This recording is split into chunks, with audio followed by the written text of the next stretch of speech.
Jika sebelumnya kita pernah login ke account Gmail kita di sebuah PC maupun laptop, maka kita bisa melihat apa sandi atau password account kita tersebut.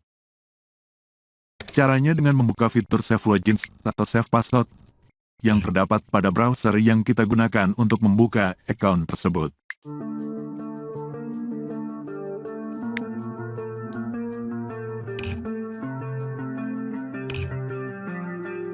Dengan catatan, fitur itu dari awal tidak pernah kita nonaktifkan alias dalam keadaan aktif ketika kita login.